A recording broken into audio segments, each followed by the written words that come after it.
Interest income is up through October, but remember that last year we had a pretty big CD out there, and that came due and matured in November, so we'll see that flatten out. The AA flow-through, the way we count for that money is, again, different this year. We believe we have it accounted for correctly, but it's a bit cumbersome to get through what we used to do on a regular basis with AEA funds. Expenditure-wise, we are up 4.2%. 6.1% of that is personnel costs as far as an increase. With all funds, our revenues are up 1.8%. Our interest income is down with all funds. With all the capital projects being done and no money sitting in the bank, or very little money sitting in the bank, less interest income for that time period. Food service, you heard me talk about that in the past. Remember, we had those direct certification lists that were delayed coming from the Health and Human Services Department. We are 2 months behind in recording revenues for food service. That's why you see a sharp decrease to the prior year. We just got the October's information from the state, so we should be back up and running here pretty close to timely after November. So we'll see those things come back up. Expenditure standpoint, we are down 1.2% when it comes to expenditures. Our plant operation expenses are up 7.7%, mostly due to property and casualty insurance premiums, which continue to climb when it comes to those pieces. We had 4 buses received in September. That's why you see an increase of 46% of transportation costs. Speaking of buses, next board meeting we'll have a discussion topic on the number of school buses to purchase for next year to get those things out for bid. Air conditioning. 12,000 apiece. And it windows too. Any questions? Yes, what's the increase, what's attributed to the increase in Medicaid? Just more timely reporting for us to do that from a Medicaid standpoint, yeah. Mrs. Morris has a better way for us to start doing these things electronically now using Chromebooks, and we'll start that process. But typically, it's been written notes to our Medicaid person to incorporate those notes with the reimbursement. So we'll get a little bit more timely with those Medicaid reimbursements in the future. Great. Thank you. Thank you. All right, on to letter C, the 26-27 academic calendar. Welcome. Hey, everybody. Try not to be too wordy here tonight. So you should all have the calendar in the board packet for this evening. I'm going to go over a couple highlights that really dominated the discussion when we met as a calendar committee. First thing before I get into that, I do want to note that as you look at the right side that have kind of specific dates and details, there is one adjustment that has been made, and it's the start of pre-K. When the calendar committee met, we kind of mirrored this year, which was pre-K starting about a week after everybody else. And really what we found out as we moved forward, realizing that pre-K typically starts the Tuesday after Labor Day to allow adequate time for home visits and preparation. So it has been adjusted, which would now be that September 8th date. So kind of going through the bullet points, the calendar committee is made up of about 16 individuals from throughout the district, a mixture of teachers, administrators, district office personnel. This year we held 2 separate in-person meetings with some info seeking from colleagues in between those 2 meetings as we looked at some various options for a calendar to create or to propose for the 26-27 school year. As you can see, some of the highlights, a lot of the calendar very similar to this year. First day by law next year will be Monday, August 24th. So that is our proposed start date. Again, I have the correction of the pre-K there for starting now on September 8th. With this proposal, May 16th would be our tentative commencement date for seniors. This actually gets us to 1,065 hours for seniors. 1,050 is the minimum requirement, so we're well in excess of that. This calendar also gets us in total for all students to 1,114.706 hours, which is an increase of over 6 hours compared to this year, and again, well in excess of the 1,080 that are required by state. It's also an increase in days to 178 total days for students. The proposal here actually has a split even first and second semester of 89 days each semester, which is helpful at the secondary level when looking at preparation for like AP courses and things. It's helpful to have at least that second semester be of adequate length.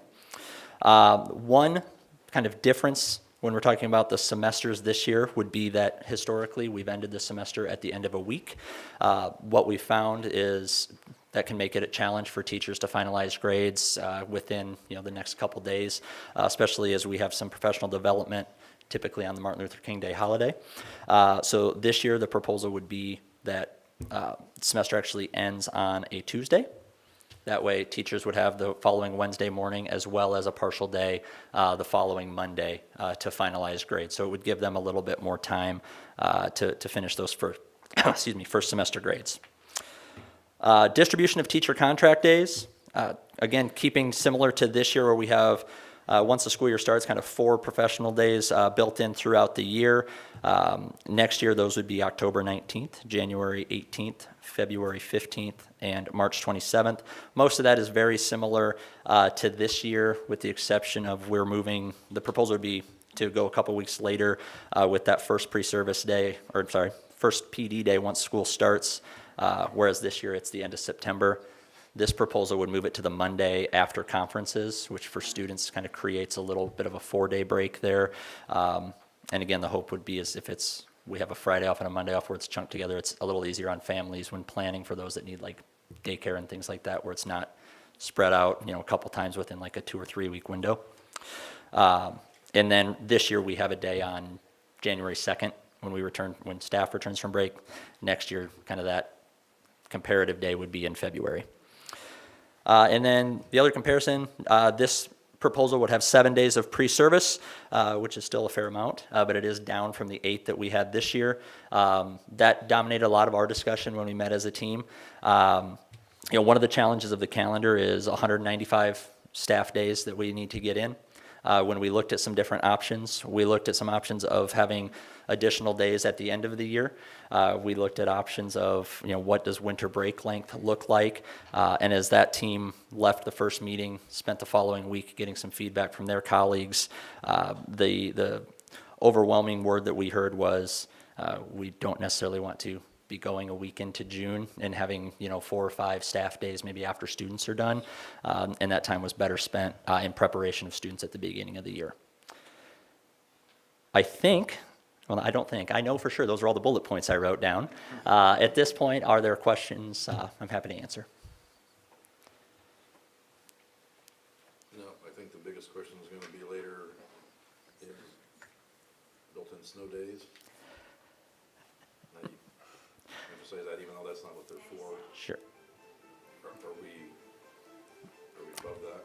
I don't think we have anything in here that's technically a built-in snow day right now. I know we talked about that as a potential conversation for future. We're meeting the state hours. Absolutely, yeah. We're well above the state hours here in terms of where we're at. Oh, I see what you're asking. Yeah. Even though they're not snow days. Correct. Yeah, we're almost 35 hours over the minimum with this proposal. Yeah, Yep. the past few years, the board's been kind of looked at that as, which I would support it, but I just want to make sure that when we get to that time that, Absolutely. everybody's calm and collected when you're talking about it, rationally, and Absolutely. pray for no snow. Or cold weather, wind or ice, all of that stuff, like 70 and sunny. Yeah, absolutely. So no snow, and it's been documented. It is hereby declared. It sounds like you have a couple of edits since the version that we're seeing, is that right? Just one. It's just the pre-K starting moving. I think this one had it listed as the 31st, and that actually moves a week later to the 8th. Okay. Otherwise, everything else on there should be the same. So what are the next steps in the process before we get a final version to approve? Is there another round of revisions, or is that? I think kind of presenting it to you guys and collecting if there was questions or feedback from you. Outside of that, I know last year. The public hearing on Yeah. the 11th meeting would be the next step after that. Okay. Yep. You feel like you're making everybody happy? I hope so. No. Probably not possible. Like union negotiations, you make both sides happy in some way. Right. Give everybody something. All right. Anyone else have questions?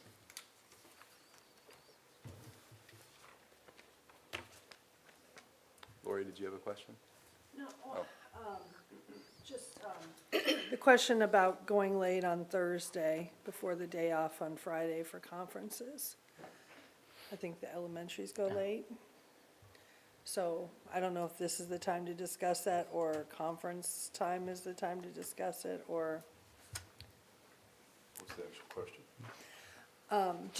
just that when conferences are, and Okay. I don't know that this is the time during the calendar, or Sure. when we discuss how we do conferences for next school year. I think when we've met as a calendar team, we haven't addressed like how what the timing of conferences are in terms of what time of day What and how day, those what are time of run. day, Yeah, so And then full the next disclosure, I'm not day. exactly sure where that conversation lands, if it's a principal's leadership, cabinet, I'm not sure. Okay. I know we haven't gotten deep into those conversations, though, We can maybe bring it to the leadership team and they can start from there. absolutely. Okay, it sounds like that's all the questions for now, but we'll let you know if we come up with more. Sounds good. Thank you, everyone. Thank you. Thanks, Corey.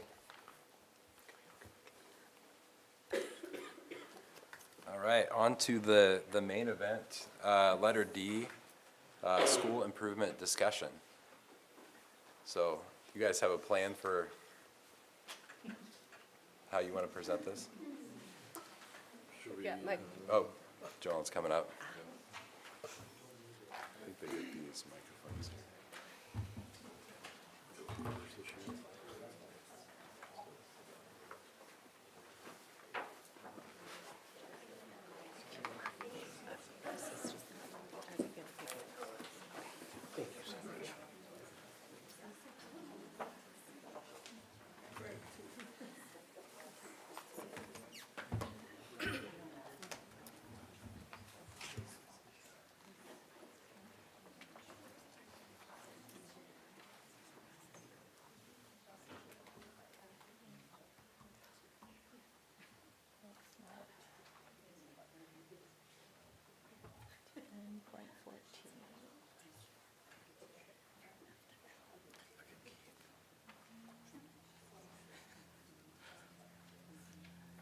Sorry. It was too good not to. Exactly.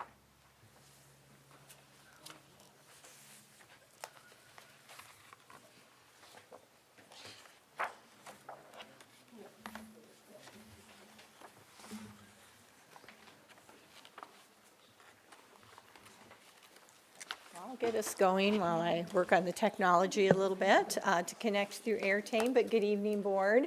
One of our favorite nights of the year to be able to have all of our elementary schools here to share their work with school improvement.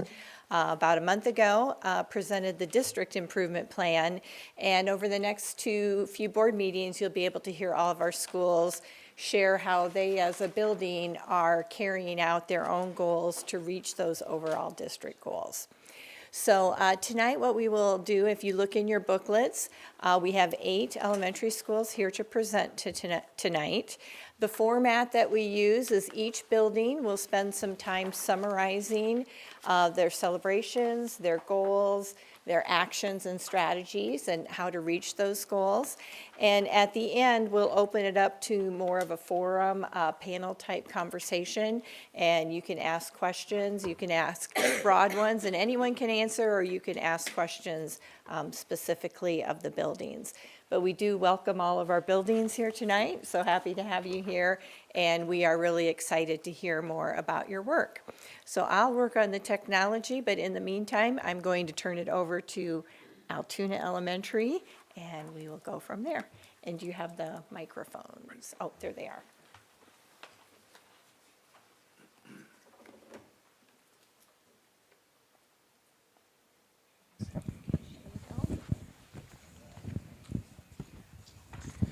Good evening. My name is Morgan Miller. I'm proud to be the principal at Altoona Elementary and really fortunate to work every day alongside Lisa Williams, our instructional coach. We're happy to be here tonight to summarize our plan.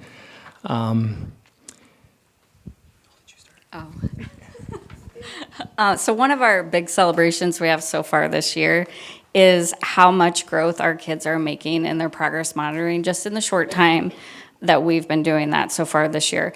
So we have a big push for early literacy. That's a big goal area for us. So we have 71% of our kindergarten students are making accelerated growth, 82% in first grade, and second grade has 55% making accelerated growth, and that's making more than the anticipated growth each week that we would expect. I let her share that celebration because she has spearheaded all of our work with the literacy and the work that we do with interventions. She needs to be commended for her work, so I'm very proud to work with her every day.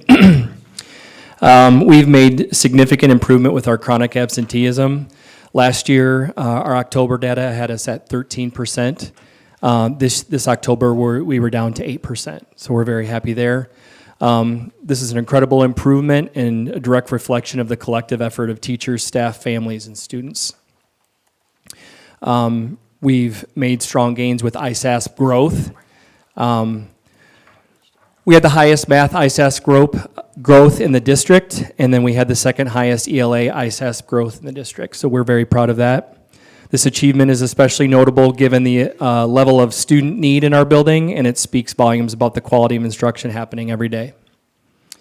At 55%, Altoona has the highest free and reduced lunch percentage in the district, and even with this level of need, we continue to perform exceptionally well on the school performance profile. And just as being competitive, we missed the high performing category by just 0.16%. So I'm not bitter about that.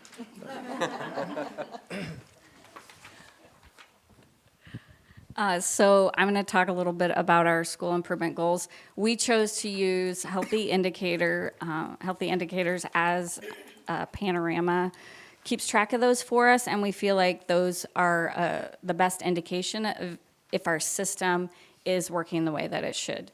So in both ELA and math, we have the goal of keeping 95% of students who meet the benchmark in the fall. We want to keep 95% of them proficient in the spring.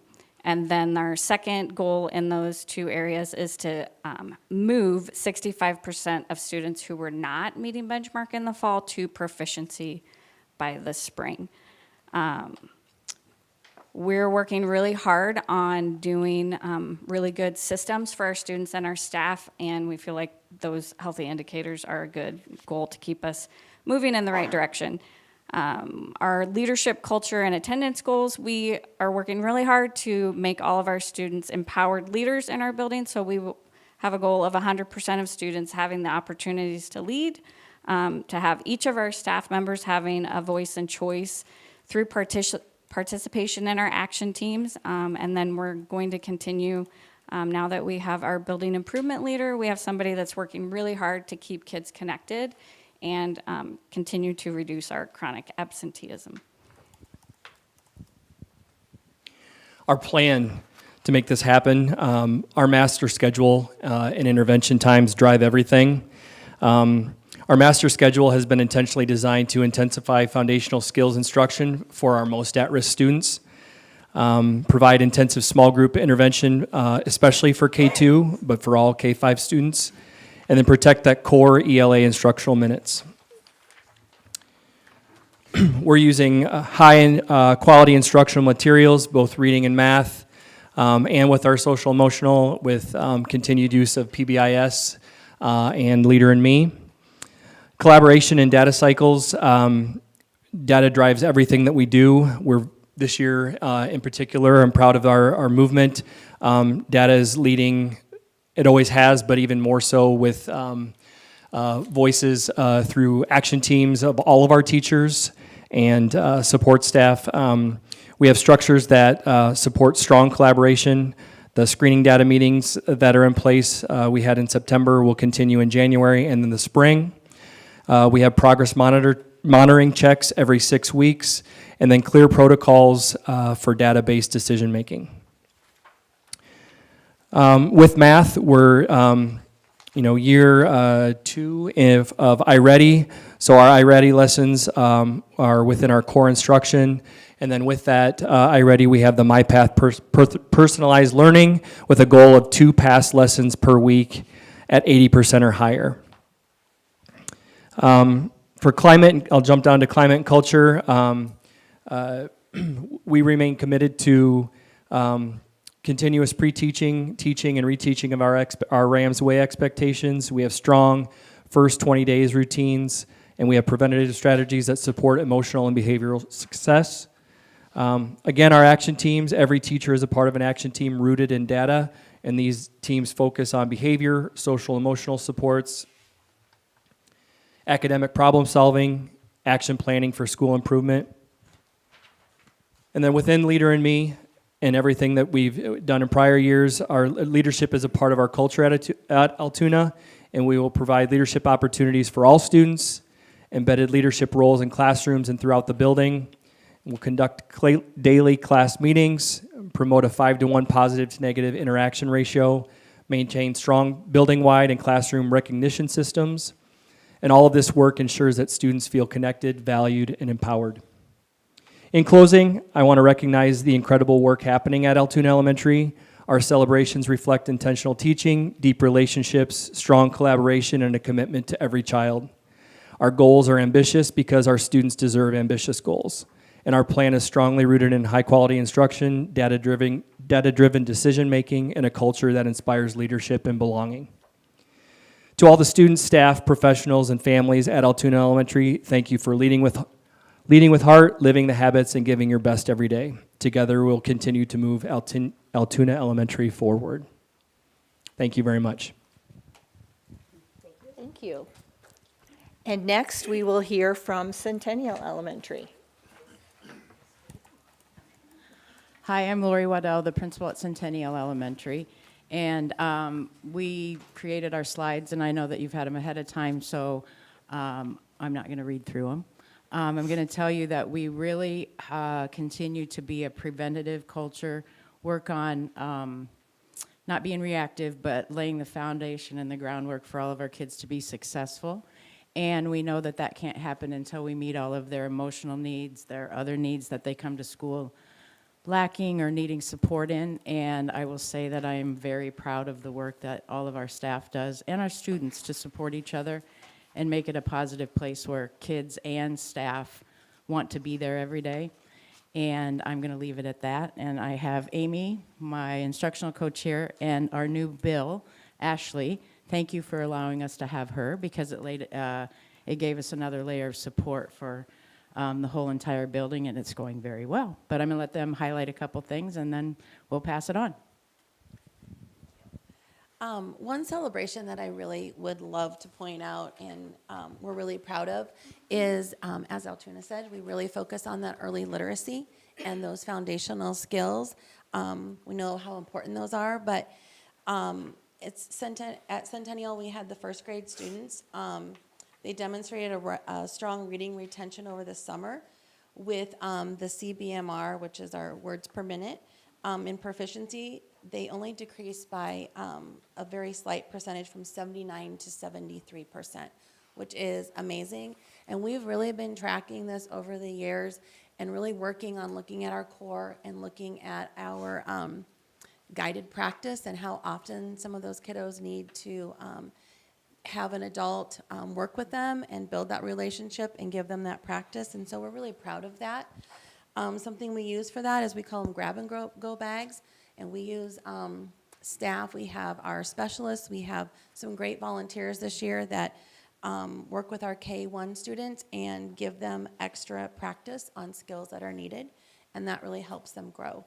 And our reading specialists put a lot of time and effort into getting those ready. And so did the classroom teachers. A couple other things. We have a lot of teachers, too, taking letters training, and I think that that is really important, and we are sharing that knowledge across the board. We're really focusing on handwriting, because the research is really showing how handwriting is building letter recognition and helping with reading, even all the way through comprehension up to the upper grades.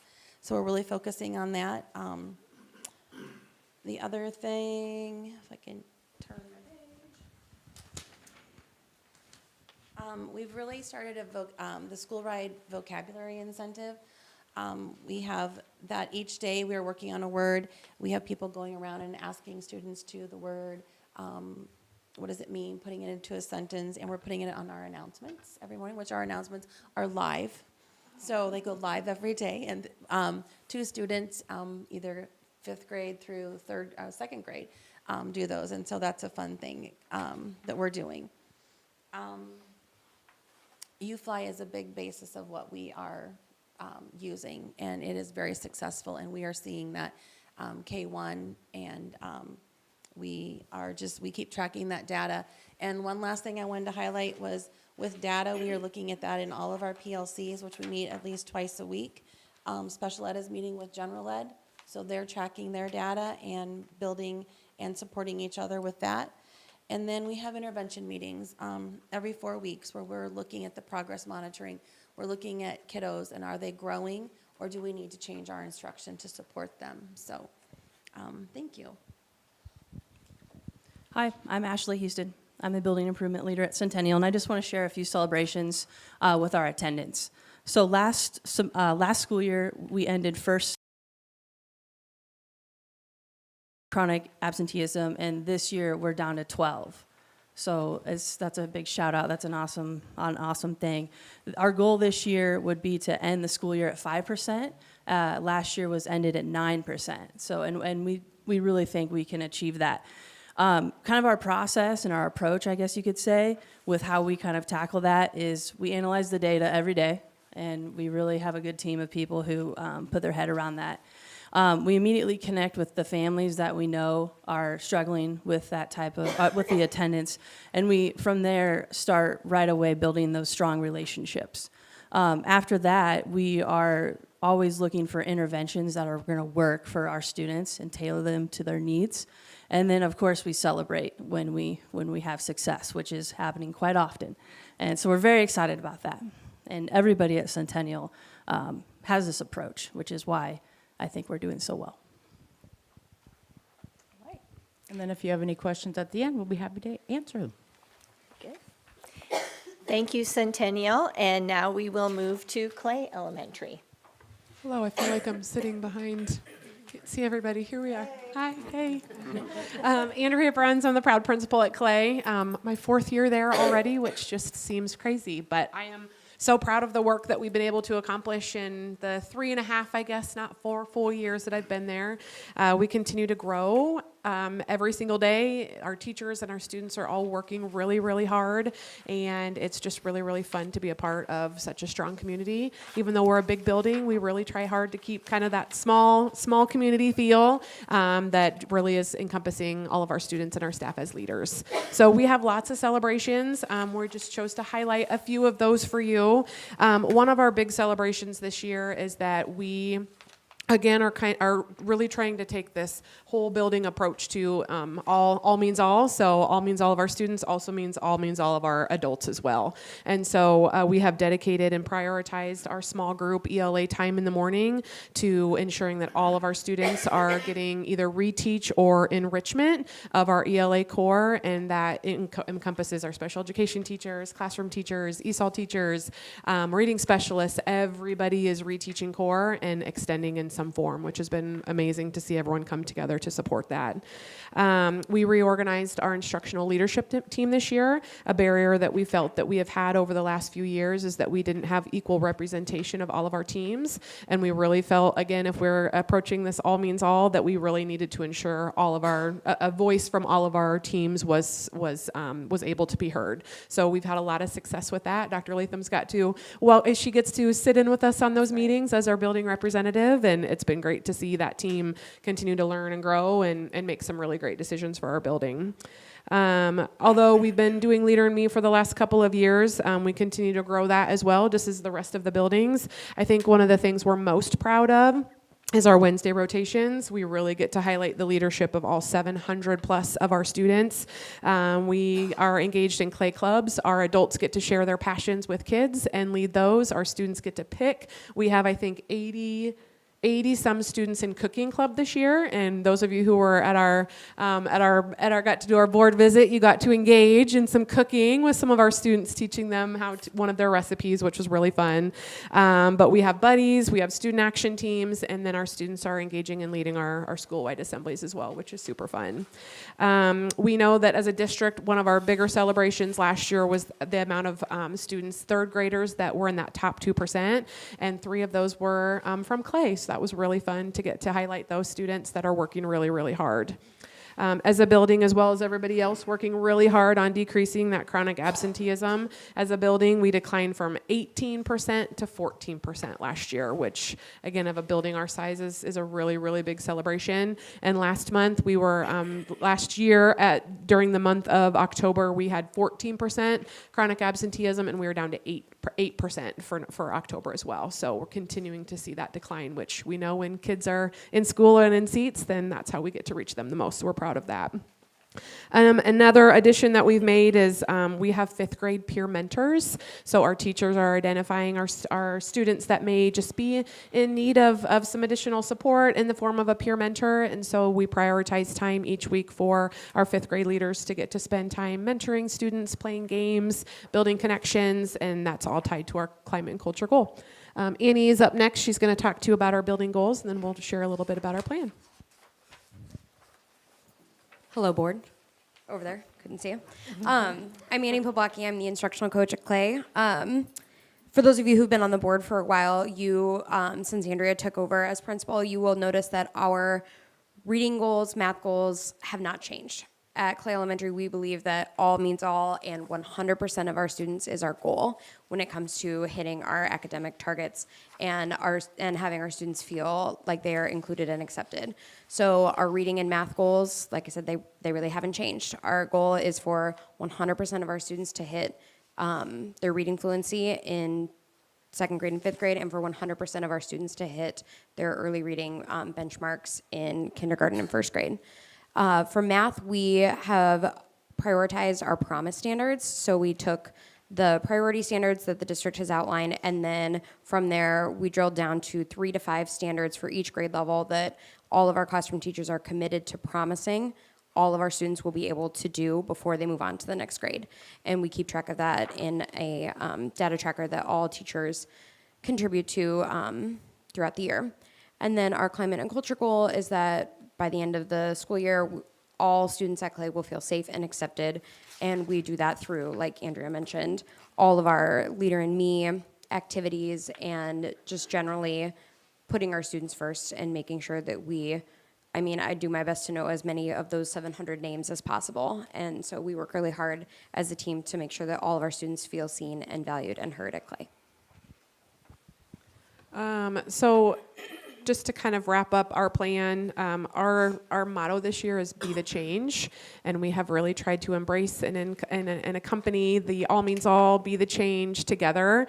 We are really continuing to ensure that all of our conversations are student focused and data driven to ensure that we are using the data that we have every single day to incorporate and think about the instructional strategies that we're working on. Our PLCs have dedicated time weekly that we are prioritizing, analyzing data, and before we leave each of those meetings, our teams agree to an instructional strategy that they want to walk away and implement as a team, and then be able to come back the next week talking about the importance, the growth, what they've noticed, what they've seen, and is that a strategy that, yes, we need to continue and just make a habit in our teaching, or how can we continue to improve those things? So having additional instructional conversations to align with the data conversations that we're having as well. We've really seen growth in our teachers in that area as well. We are doing some co-teaching with our special education teachers pushing into classrooms this year, reading specialists pushing into classrooms this year. Really just ensuring that, again, we're all means all, and that we're taking this approach with our adults as well as we are with the students. And another way that we wanted to continue to help our teachers stay data-driven was we had our teachers do all of our testing this year, which has been a change, and it was a really exciting change. The feedback from teachers was, wow, I learned so much more about my students in such a short amount of time than I have before. Can we do that again? Yes, we can, absolutely. So just, again, continuing to help them, see the data, understand the data, know how we use the data on a daily basis to help us guide our decision making. Our weekly PLCs are focused on data around literacy and math. And so again, talking about planning, ensuring that we're using the 15-day challenge format and backwards design so that everyone has a common understanding of our standards so that we are guaranteeing that viable curriculum for our students and getting us towards meeting our 100% building goals. We are having those data trackers that teachers are looking at tests prior to giving them, ensuring that we are teaching all of the vocabulary and everything that's aligned with our new CKLA curriculum, which thank you guys for helping us with that. Our kids are loving it. Our fourth graders are on a game show right now, so that's been a lot of fun. We are also working really, really hard on goal setting. Our students have understood and see the value of goal setting, and they each have their data leadership binders. Every day they are excited to graph and see how they're doing. They're graphing their weekly progress monitoring or their weekly minute-by-minute reads, or how they're doing on Lexia and Boost and iReady and all of these things. They've got graphs on graphs on graphs, and they can tell you what every single one of them means and what their goals are and what they're doing to improve those, which is really exciting. And finally, our climate and culture, we just, again, even though we're a big building, we continue to try to operate with a small town feel, and that really we're prioritizing students and making sure that they feel like leaders and have opportunities to be leaders. We had a new family start today, and seeing 2 of our 5th graders get to come and give our little kindergarten guy a tour and help ease his transition. And it's okay, buddy, we will make sure that you get to where you need to go. And so just really seeing those leadership opportunities that our kids are getting is really contributed to our culture and climate. And then being able to mix, kids within their clubs and being together in assemblies has really allowed us to increase that safe environment and students really feeling a part of something, which is exciting. So thank you for letting us get to present, and thank you for those of you who got to come to Clay. Gosh, I guess that's been a month ago already. I don't know what happens to time. Flies. Right. Thank you, Clay. And now we will hear from Delaware Elementary. Good evening. I'm Chelsea Clark. I'm the principal at Delaware Elementary. I'm excited to welcome Ashley Tabor here with us tonight as well. She is our building improvement leader, and she has been beyond a blessing to our building. Tonight, we're going to share with you a few of our celebrations. We're also going to pick out 2 goals, and then we will share some actions that we have to reach those goals. So we're excited to announce that we had 6 Delaware 3rd graders scoring in the top 2% of the state of Iowa on the math ISASP assessment. And then one of our students was named a national math star, and a lot of them were actually here at that board meeting that night. I was unable to be there. Another area that we're really proud of our students is that our 3rd through 5th graders scored at the state average in both math and ELA proficiency this last year on the ISASP assessments. And our Delaware chronic absenteeism continues to be below the state average. I want to highlight that our K-2 students continue to show great growth and proficiency on the fast early reading assessment. We do attribute a lot of that to UFly and the systematic routines that are put in place, and also just the work of looking at progress monitoring that our K-2 teachers do weekly to identify students who are falling out in certain new concepts so they can reteach those concepts. I want to highlight that 93% of our kindergartners met the spring benchmark, up from 55% in the fall of 2024. And then lastly, I want to highlight that students in our EL program made incredible gains on ELPA. Students were 21 points above the state average in reading, 13 points above the state average in listening, and 5 points above the state average in speaking, and 12 points above the state average in writing. So we're really excited to see those scores. So we're going to pick out 2 goals that we want to share with you today. You can see the other ones that we have listed, but Ashley is going to share a little bit about a goal that we have in accelerating our math growth for students with an IEP, and I'm going to share a little bit about our engagement goal that we have this year, that is new this year under climate and culture. So for engagement, our goal is that by spring of 2026, Delaware Elementary will increase the percentage of K through 5th learners who are proficient in the motivated learner report card domain to 90%. Progress will be measured through student self-monitoring on the engagement rubric, fostering ownership of learning and building lifelong habits of motivation and engagement. And so we don't have baseline for this yet because the report cards go live tomorrow. Once we have that, we kind of have an idea at this point, but we'll be digging into that more as a team probably next week and into when we come back from Thanksgiving break to see where that baseline is, so that our goal is obviously then to have 90% of learners at that proficient or meeting the motivated learner category on the report card. Some of the things in our plan, I'm going to kind of mix those because I'm going to talk about that and she'll talk about our other goal. Some of the things that we're doing or have done already to meet that engagement goal is our instructional coach created and provided professional development on the engagement continuum. I do have examples of that if you'd like to see it later. We are intentionally teaching the components of the continuum to all students. So our instructional coach created lessons for K2 and lessons for 3-5, and teachers could use something that they wanted to use as well, or she would co-teach with them to give those components back to them, to teach them what do those components mean. Everything from disrupting on the far left of the continuum to driving on the far right of the continuum. So what does that look like? What does that mean? What does that mean to self-monitor myself at the end of the learning or in the middle of our learning? Students, like I said, will self-monitor their own engagement levels throughout the day, and students will formally assess themselves with using the rubric once a week paired with teacher feedback, and that's probably the biggest piece of our engagement continuum and what teachers are doing with that is having the conversations with students. What did you rate yourself on the continuum? Okay, you said you were driving. What does that mean? Tell me more. If the teacher did not feel that they were on the continuum of driving in that moment, they're going to talk about why and where they think they are, and then have more of those conversations moving forward.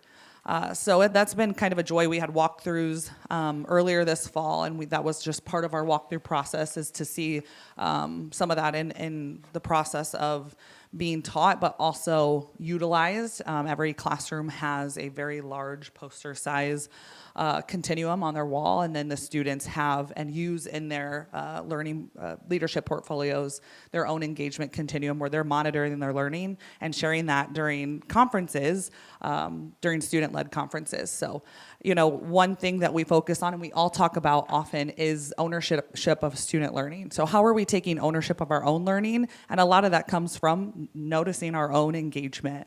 We kind of know that as adults when we're in learning. Are we really engaged with what's happening? Are we kind of sort of engaged, or do we look like we're engaged but we're not really engaged during that time? So that's been a great addition to our goals this year, and I'm excited to see that continue and also have a way to measure it over time.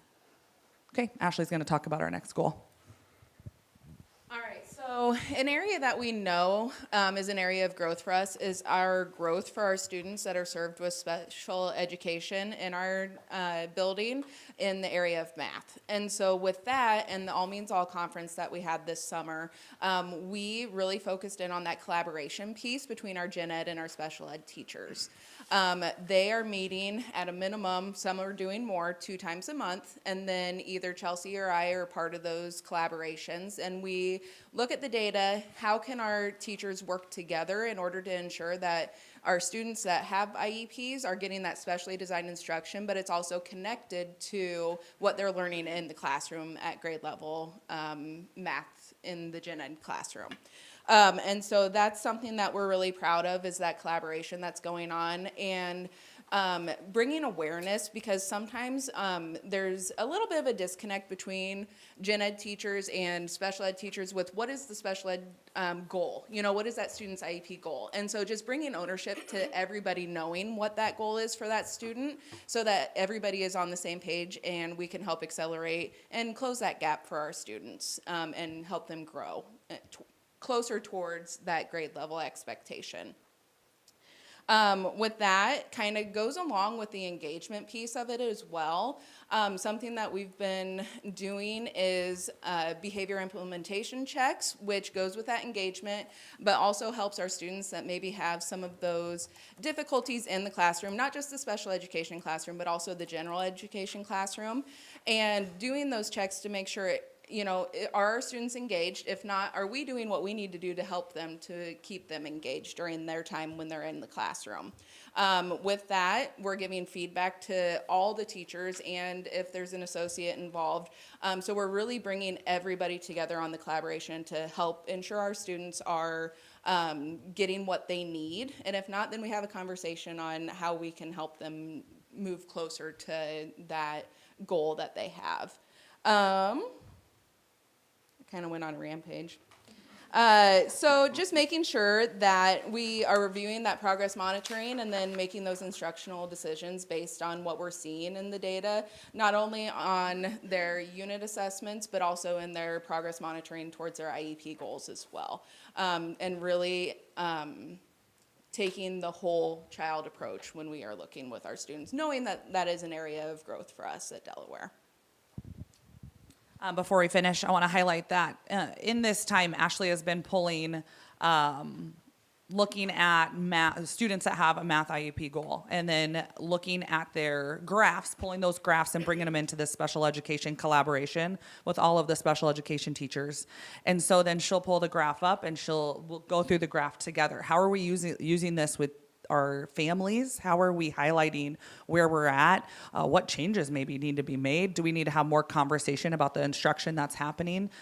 Do we need to intensify instruction? But also giving them a voice to hear them talk about those graphs, bringing more understanding and light to the graphs to show the work that they're doing, but also to work together to identify best ways to serve all of our students. And so, yeah, we spent a lot of time working through after the All Means All conference. That was an incredible time with us and with our staff that had attended, and we're excited about, the things we're able to put in place. Very nice. All right, thank you, Delaware. All right. Stretch a little bit, take a breath. Wonderful to hear from those 4 schools, and we are going to shift over to this side, and I will turn it over to 4 Mile to share your work. All right. I'm Tammy Steenhoek, proud principal of 4 Mile, and this is Michelle Simpson, our instructional coach. I don't know if you noticed, but a lot of us are jotting down notes. I think I said this last year too, and like nodding while our principal teammates are talking. But so many of the ideas that everybody's sharing, a lot of us have heard those ideas from each other. And it's fun to hear how like our summer brainstorms have gone really well and people are starting to celebrate what we've worked on. So kudos to all of you. Now the 4 of us have to try to keep up with all of your awesomeness.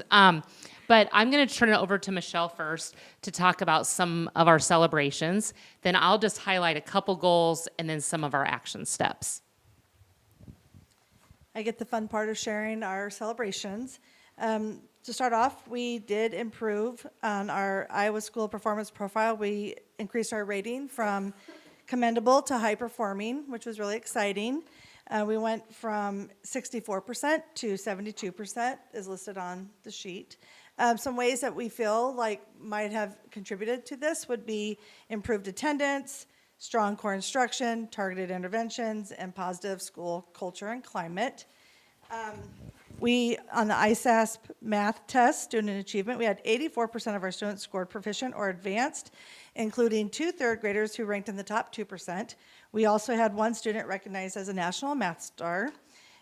Ways that this could be improving is due to our teachers wanting to incorporate small groups, and also number sense routines in the classroom. Our chronic absenteeism is improved really significantly. I think a large part of that is due to our building improvement leader.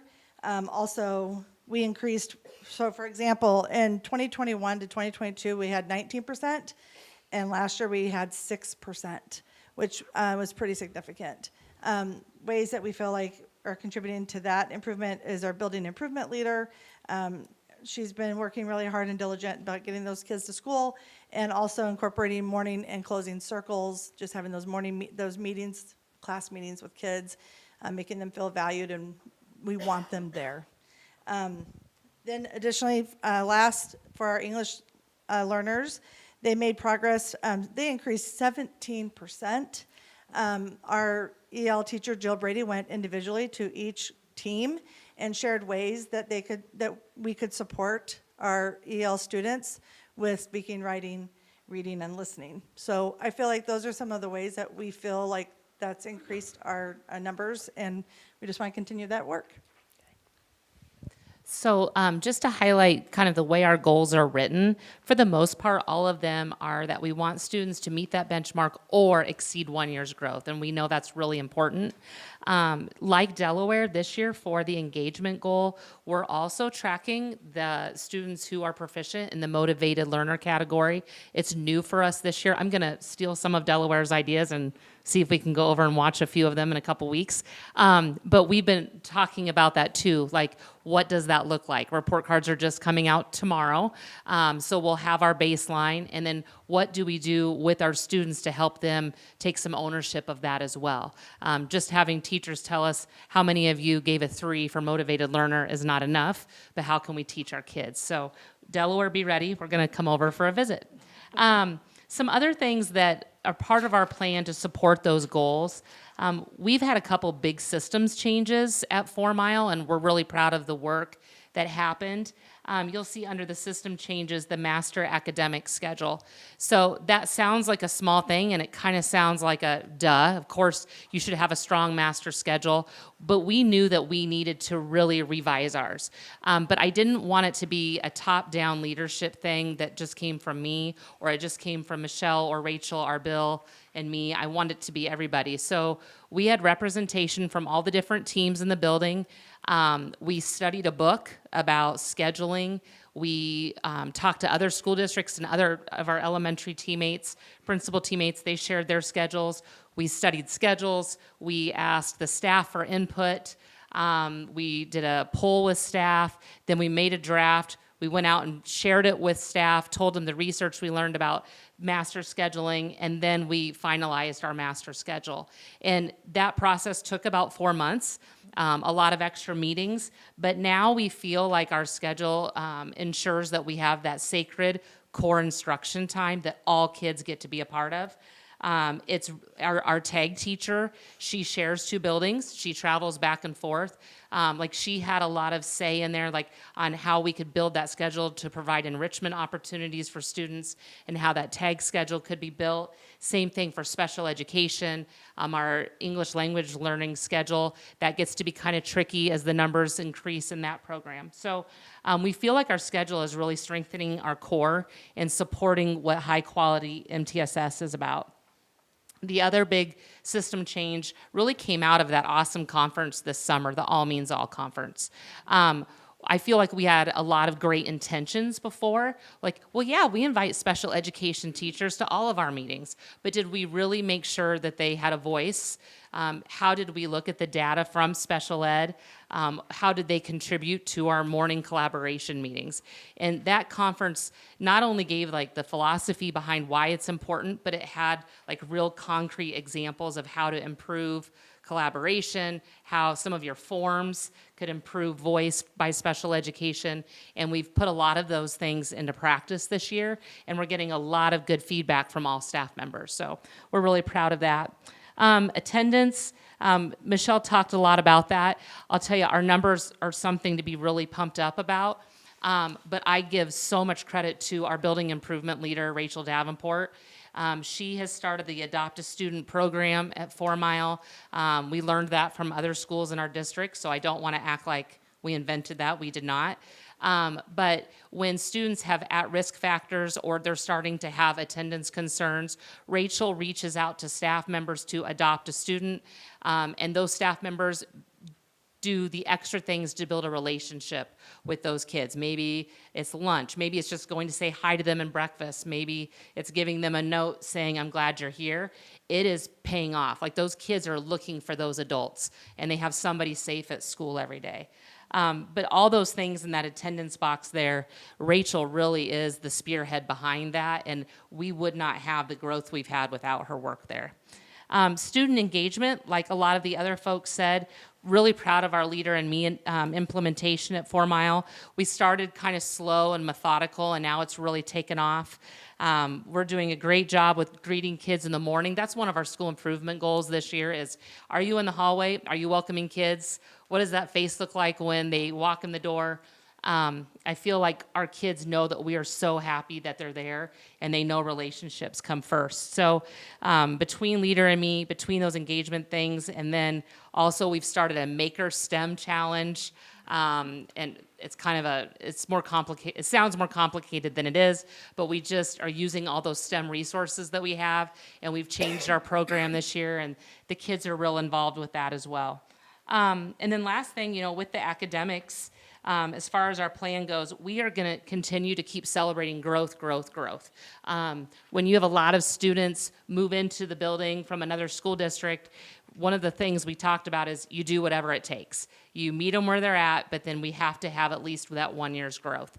And we're really proud of how we support kids and we take them there. This year, Michelle and I are more involved, and it's because we have our building improvement leader. Michelle and I can be more involved with instruction. We are going to their weekly hour lesson planning time, and we're more a part of all their data meetings. We were doing that before, but there were interruptions, right? So before we had our bills in the building, there might be behavior or there might be something else that we needed to help out with. But since Rachel can help in that area, we can be involved in instruction and help teachers with planning. So we feel like we are really invested in helping them and supporting them so they can be their best for kids. I think that's it, but if you have questions at the end, we'll be happy to answer them. Thank you, 4 Mile, and now we'll go to Mitchellville. Hi, I'm Blake Kilman, the principal at Mitchellville Elementary. Normally Mr. O is with me, but in the very near future, his family will be growing, so he is where he needs to be tonight, and yeah, that's where he needs to be. Recently, we had a Ramsway assembly, and we let 2 students plan and run the whole thing, and they kicked off by doing teacher shout-outs.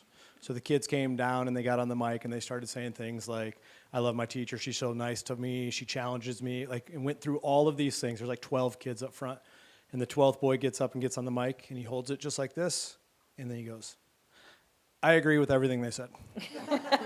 And I sort of want to do that right now, because pretty much everything that they just got done saying is exactly what we do. I feel like we're really reflective at Mitchellville. We think about these things a lot. Recently, I've made some comments like, if you want to be great at Southeast Polk, you have every resource to be great. Every human resource, every curricular resource, every conference that we can go to. You just quite simply have to execute the plan. And the work is hard, but the stuff that we need is here. And so when I think about some of the successes my staff has created over the years, so much of it's just because they're just so disciplined and consistent to the work. Mitchellville Elementary was ranked as a top 5 elementary this last year. We stopped with our PTA and celebrated with our kids. We had a snow cone party in November, which is fantastic because that means it was like 70 degrees out. The teachers are having some coffee served on Tuesday before break. We've been ranked exceptional. We're high performing 7 consecutive years. Our scores are below. Some of our goals going forward is just to continue to focus on 100% growth and proficiency. It's the same types of things as my colleagues. A lot of the things that I spend my time on are leadership opportunities. One of my favorite goals this year is I'm trying to get 90% of our 4th and 5th graders to get involved with a leadership opportunity. When we first started, those goals were around 33%, trying to get about 1 in 3. And now we're getting to a point where we have so many leadership teams led by either teachers or sometimes student teachers or myself or Mr. O or our full-time counselor. Thank you guys so much for that. Can't tell you how big of a change that's been in our school. But we're shooting for over 90% participation. And it's just I think our minds constantly spin on what's the next thing. For example, I took my family on the quickest trip to Gulf Shores with the new direct flight and everything. It's fantastic. You guys should all do it. But as we were walking on the beach, we saw these shells that had the perfectly rounded out holes. Well, our theme this year is small acts, big waves. And so I talked my girls into picking up shells with me for the next 4 days. So we have about 400 shells. This afternoon, I had 3 5th grade girls who were starting a bracelet club, and I immediately connected it and said, we're going to make bracelets for the entire school, and you guys are going to lead class meetings. And they're like over the moon excited about it. And so they're going to make these bracelets that weave in the shell, and they're going to talk about how small things can create big changes. And it's not, and that's kind of where we're at as a school. We don't have any big initiatives. We're just kind of doing the things that we do and trying to do them better and better and better. My second big focus is 100% of students missing that 6 days missed per trimester. Our first round just ended. I have 6 families that would have received the 6 or more letter, and all 6 of them had very valid reasons. So it kind of is what it is, and we're starting to avoid the actual kind of like the choosing not to come. It's like situational things. Our commitments have always been to collaborate as well as you can, create a positive environment. This last month, we had 50 educators from Northeast Iowa come down and visit because they wanted to see the way we kick off our day. I thought that was hilarious. I don't know how it reached them, but someone from our Leader in Me crew asked us to show our class meetings, our morning dancing, our leadership portfolios, our assemblies, our reading dog, et cetera, et cetera. Years ago, one of the first charges was just to make kids love it. And now I feel like my charge is to make teachers love it, because if teachers love it, they'll do great for their kids, and then the kids will love being there as well. Like I mentioned, we're constantly focused on leadership opportunities and culture and best buddies and pairing our older classes with our younger classes, having kids apply for jobs. We weave our preschool into all of these things. I have an amazing preschool program, and finding ways to get them integrated with our K-5 is such a fun thing to do. I could go on, but I think I'll just wait and let you guys ask questions about what's going on at the Ville, and hopefully you guys get a chance to come out and experience it too. So thank you. Thank you, Mitchellville. And now we will hear from Runnels Elementary. Jake Bartles, Runnels principal. Blake was talking about, all the nice things that kids were saying about teachers. I was tying a second grader's shoes the other day, and she told me I smelled like her dad. So I guess that's the nice thing. But that's what I love about elementary school, So I said, I guess dads all smell alike. So I'll take it as a compliment.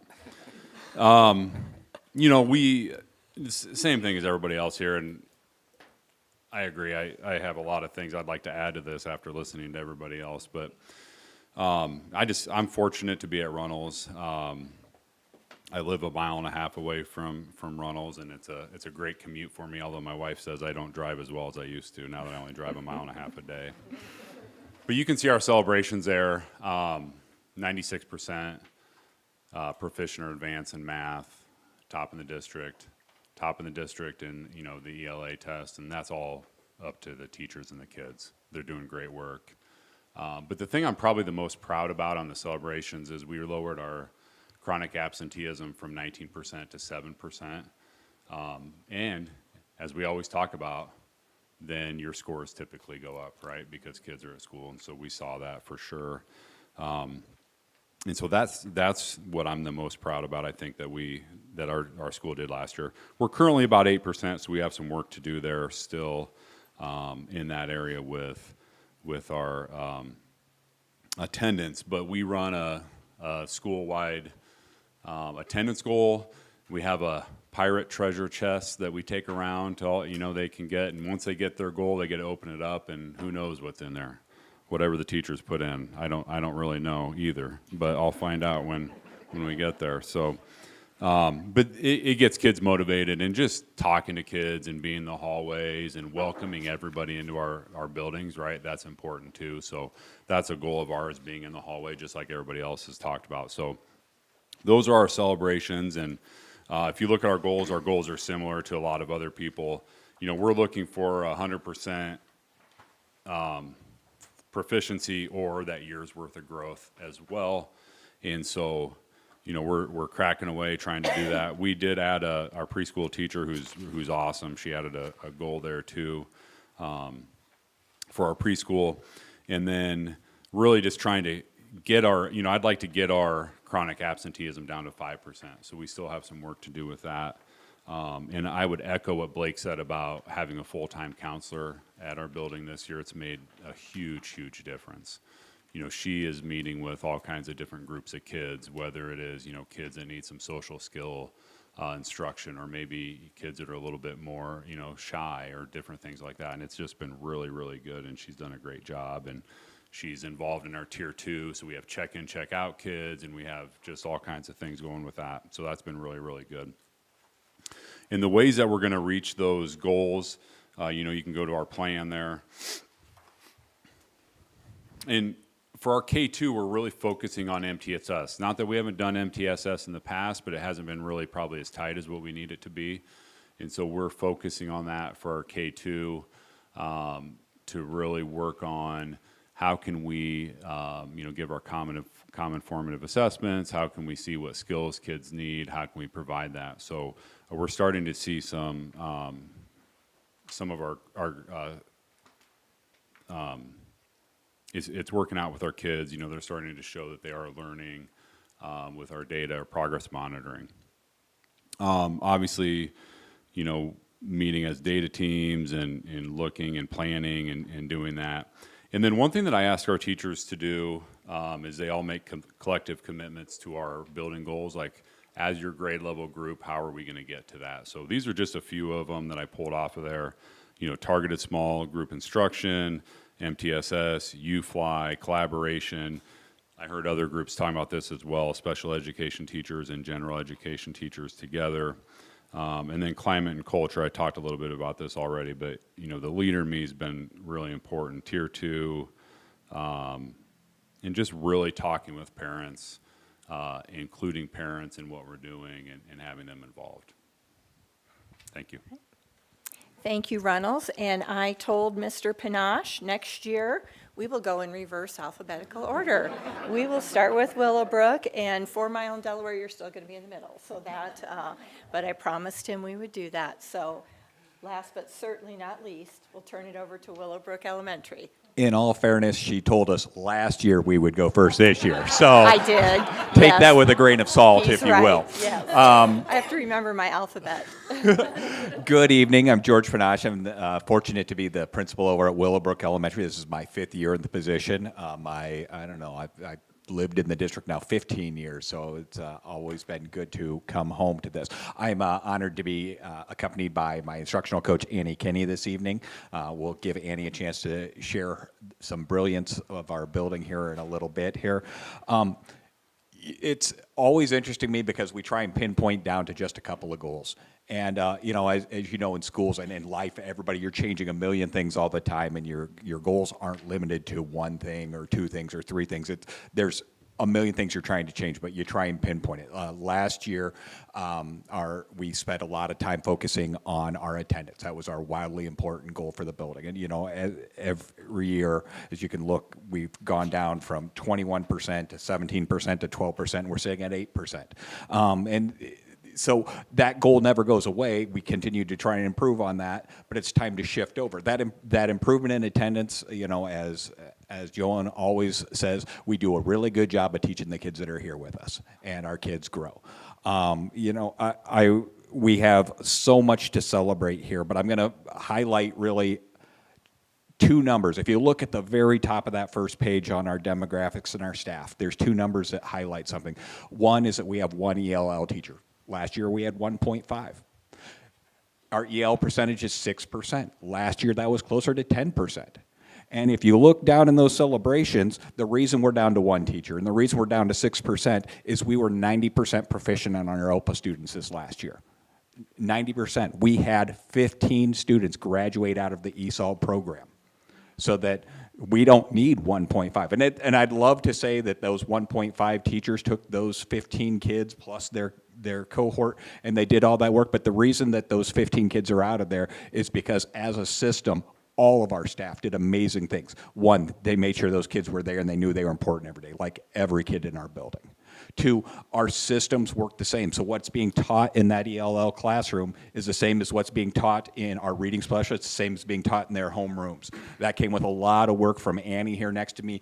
Carrie Bernstein, we stole a lot of her time in order to come in and work with us on literacy improvement and our UFly work. We've been stealing Carrie this year to help us on our CKLA work, and Annie's going to talk more about that literacy as we go up there.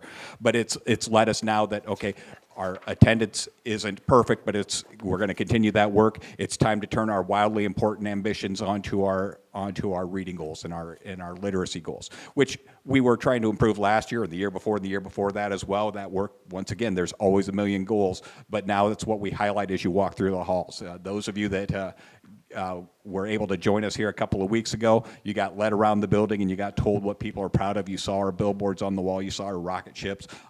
Brett and Chad, you must have thought our building must have been about a marathon long as those kids took you around the building.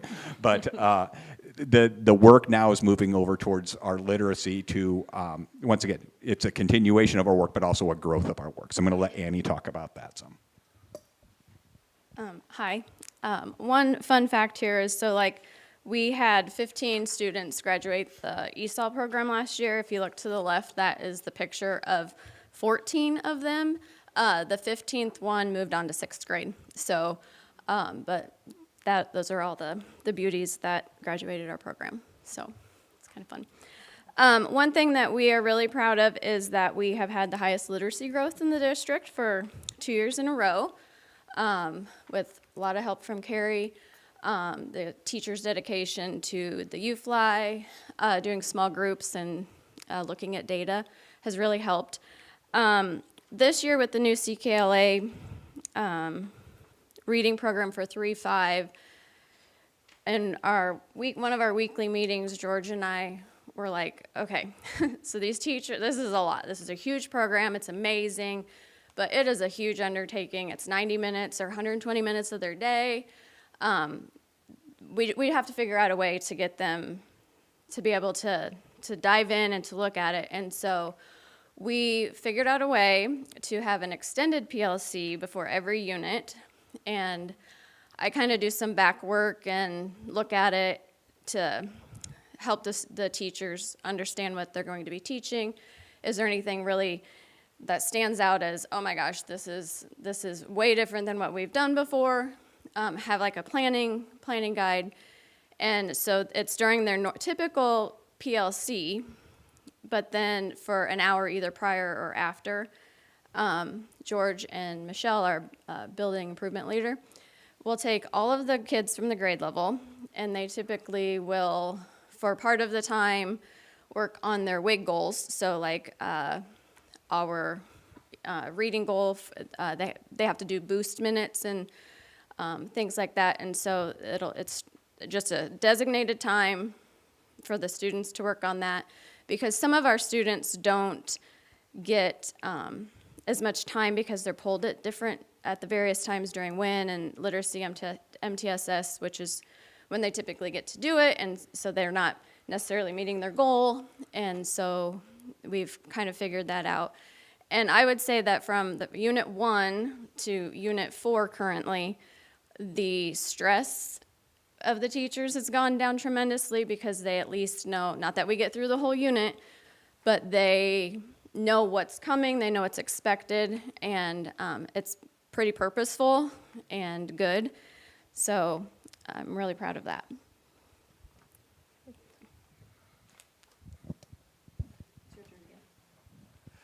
And, well, that's what we have to present with you tonight. So. All right. Thank you so much to all of our buildings. You know, one of the things I really enjoy listening to is that each building has unique ways to operationalize. There's a lot of similarities, obviously, but each of them adapts it to their staff and the students that are there, but we certainly hear the same themes coming all the way through. So that's pretty exciting for me to hear. So we are going to open it up to you now to ask any questions. Again, you can ask, and a few people can chime in, or if you have specific questions that you'd like to ask of a group or a particular school, we welcome you to do that as well. So I will turn it over to you. Well, this isn't a question, it's more of a comment, and it can go more to just Delaware. But one thing that I've noticed out of all of the schools lately, you know, specifically over this past year, is that the big push that you've made to make it personable for every student coming in. I've noticed that at every single building visit we've gone to, that you guys are greeting students by their names as they're coming in. You're making a big deal, getting them excited to go to school. And not only that, you're greeting their parents. I know at Delaware every morning, you know, hi Kelly, how you doing? And it's not just me, I'm hearing it from, it's several different families. And I think that all of you guys are doing an amazing and a fantastic job connecting with not only the students in the morning and making them feel seen and they're welcome here and getting them excited for their day, but their families as well. And it's been just something that I've noticed even every single morning when we do our building visits, when I'm dropping off my son. And I just want to thank you all for that. That's the first, I guess, contact that they're having during their day. So whatever may have gone on at home, if they had a bad night, if they didn't sleep enough, if they're grouchy like my son is every morning because they had to get up, you know, that you guys are getting them excited. You know, like this morning when I dropped Corey off, I saw somebody get him to smile. And my son doesn't smile that much, so, yeah. And so I just want all of you to know what a big deal that is, starting their mornings right, and making those connections with their families and their parents as they're dropping their kids off. So it's noticed, and it's very much appreciated. I kind of want to echo that. In my notes, I was focusing quite a bit on chronic absenteeism because that was brought up, I think, by pretty much all of you, and the drops that we've seen in that, incredible, right? And along with writing down the percentages and the numbers that you gave out, I noticed a lot of you gave what I think, personally from the outside, obviously I haven't had a chance to get into all of your schools. Clay, I spend a lot of time in with my son. You know, but Altoona, the 5-to-1 positive to, you know, negative interaction, the Clay clubs that I know my son talks about, the live announcements at Centennial. Are you finding that those are the things that are maybe contributing to that drop in absenteeism, or are there other things that throughout the day, and anybody can answer this is to absolutely anyone, but that just really struck me as something that was phenomenal and I think should be talked about more. I think just one thing that I'll highlight is the resources were brought up. Just with every building, almost every building getting access to a building improvement leader.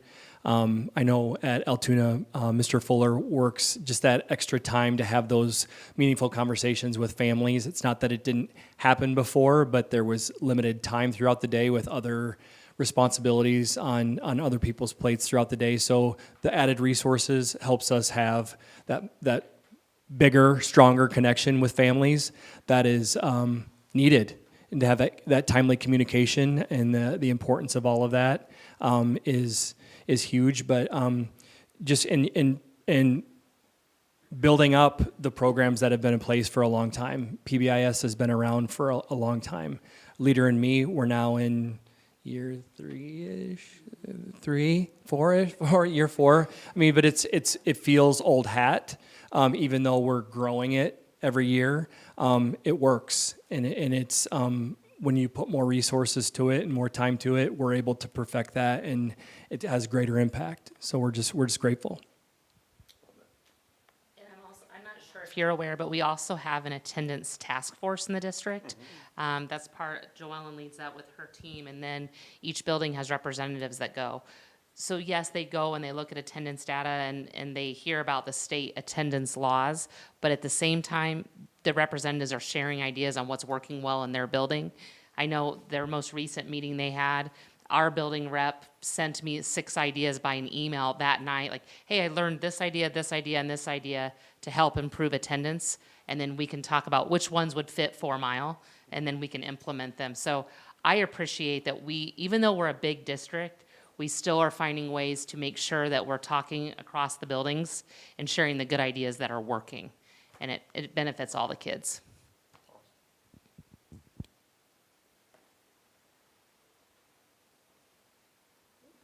Oh, I guess we'll just go down the line here. I have to, echo what Grant was noticing about the attendance. That's something I know, we've been hearing that. We've been kind of hammering on that, and I know the amount of hard work that has gone into that we've heard about for the past few years, and wow, it is just really paying off. And just seeing those numbers drop for absenteeism, but then, you know, it was at our first visit at Delaware, where they shared their numbers of, you know, the drop in absenteeism, but the increase in scores overall.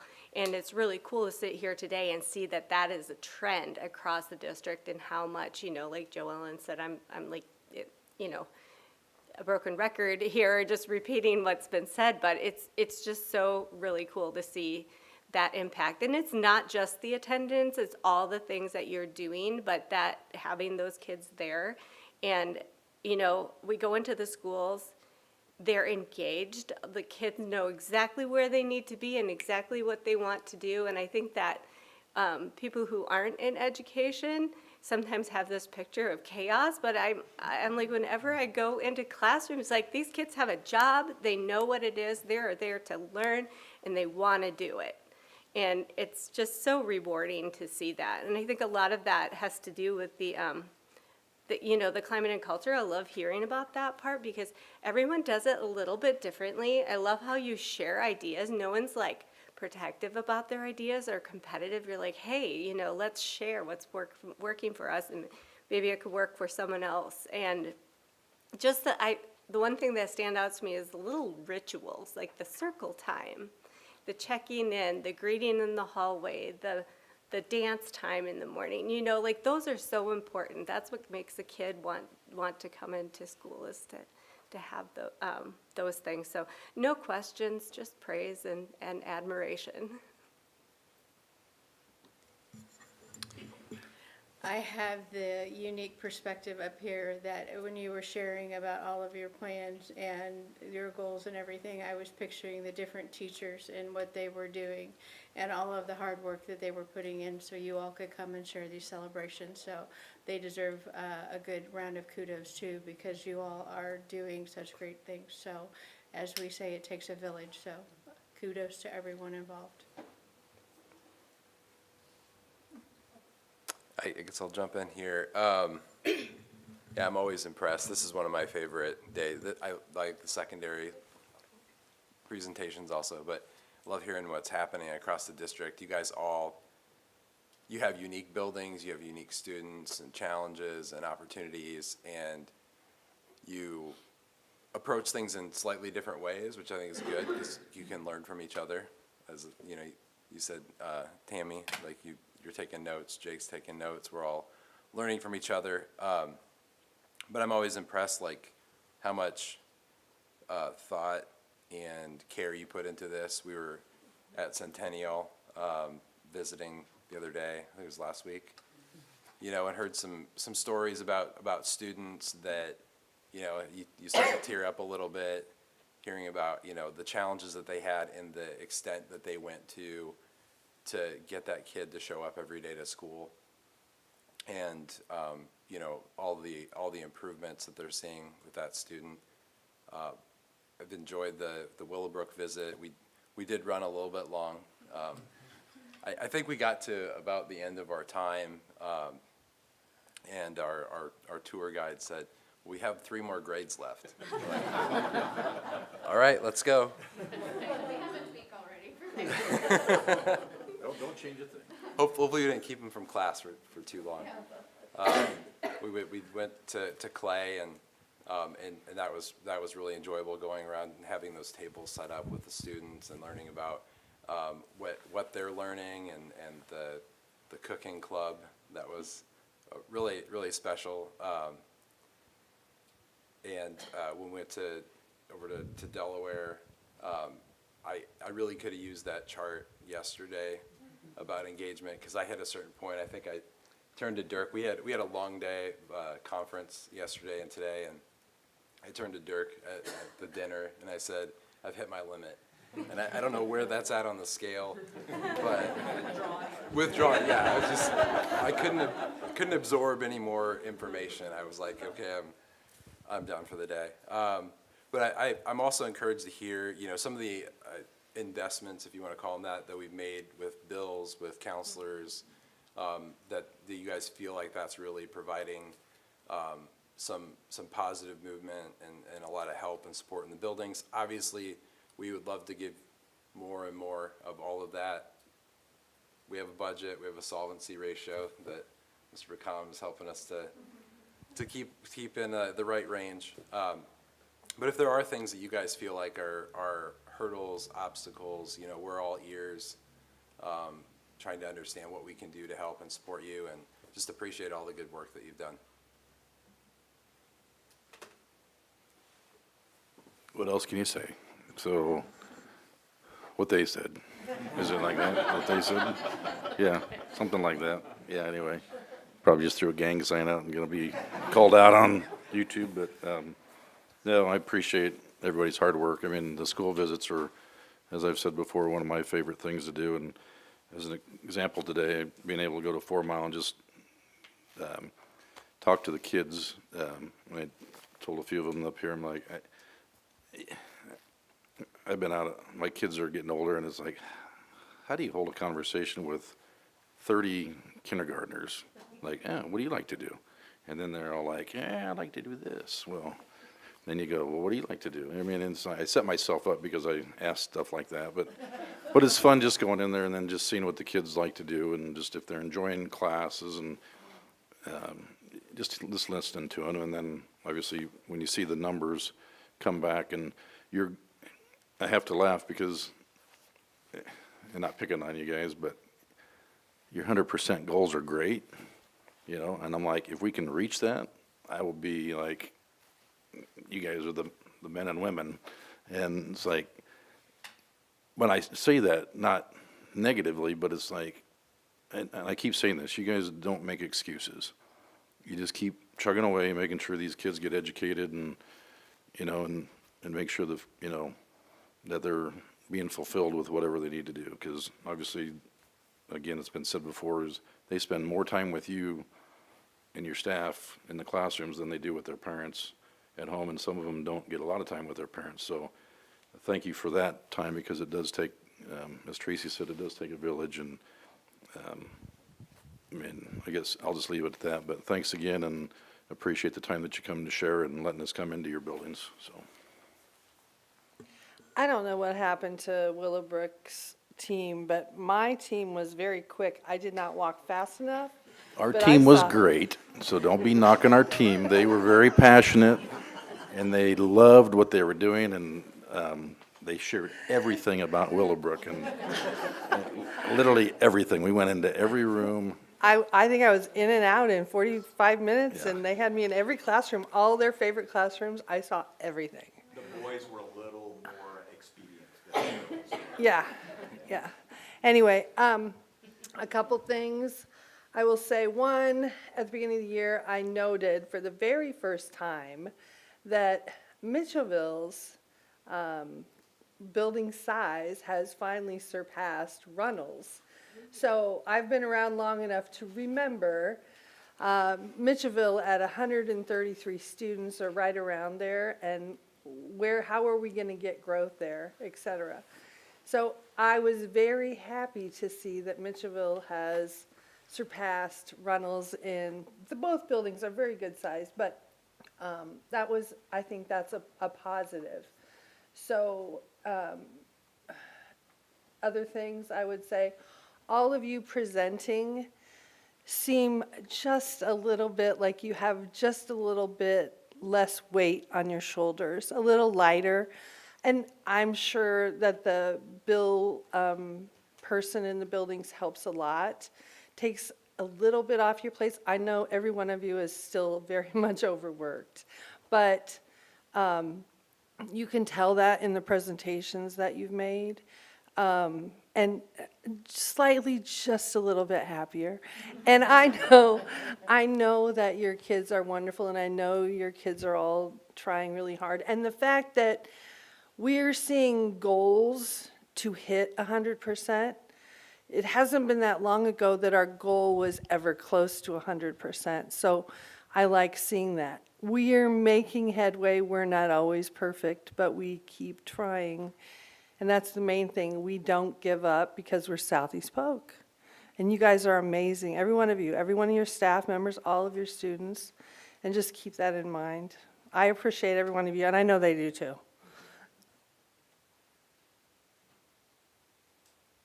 go poke for Lori. So. Ouch. All right, any other comments, questions, or anything else you guys want to share? Thanks again for coming. Yeah, I do want to say one thing, though. I don't know where this came from, but I really appreciate this new format that kind of pulls it all together in a similar style. I think there's still plenty of room for creativity and freedom in expressing things here, but it's nice that it's in a clear, concise format. It's easier to digest. We appreciate that feedback, and I thought from going from school to school, it's easier to kind of go back. I just couldn't figure out how to start with Willowbrook and scroll all the way up the document, so that will be my goal for next year. So, but thank you, and we have team members who have helped put that together. The template, the booklet itself went out to all of the schools, and they added their individuality and their creativity to it, so I was happy with it too. If I could, just quick, not all of us said thank you to the curriculum team, and I know a lot of curriculum team members are here. They are in all 8 of our buildings, all 11 of our buildings, and we couldn't do the work without you, so we appreciate all of you for all of your work that you do. We're lucky. Yes, we are And lucky. I will add this, when technology was not at the top of the game at the beginning, your desktop, I don't know how you sleep at night with all that going on. And it's better than it used to be. Too many tabs open. All right. Well, thank you. Thank you for the dialogue back and forth. We appreciate the feedback, and we'll continue the journey. And I know all these people and the people they work with will continue that hard work to support our students. So thank you very much. All right, thank you. On to the last item, IASB conference / UEN annual meeting. That's been going on yesterday and today, and just want to open it up if anyone has thoughts or things that they've reflected on from the conference they want to share. Sure. All right, well, first, I want to thank you, Chad, for your work on the board. The conference is just massive, well-organized, very amazing. I actually found this year's conference to be, for me, one of the best that I've attended. And I say that just because of the subject matters that were covered. Gosh, there's so much. Where to start? The delegate assembly, thank you guys for allowing me to represent Southeast Polk on that. But I just want to talk about just a couple of the things from the UEN dinner. We had a chance, we shared a table with Marshalltown. There was only 2 of them, and the rest was us, but they were there. And then, just some of the challenges that they've had as well. We were able to discuss just different ideas that, they've had problems with just changing demographics in their district, exploding in size, and so we had a chance to talk to the superintendent about that. For the sessions I went to today, well, that's not the one I want to talk about first. The first one I went to was about strengthening the school district and the city leadership, local government, that partnership. And the West Des Moines School Board was on the panel along with the Clive City Manager and somebody from the Clive City Council, and then the Chamber of Commerce. And I found that one interesting because we've invited, obviously, we just talked to Dirk about that not so long ago, elected officials to Southeast Polk who have come out. One thing that West Des Moines has done is they do a presentation and invite all the city council and their elected officials that participate, that touch your district once a year at least, and have a presentation. So they invite them all to come. Some come, some don't. But they're really trying to keep them informed.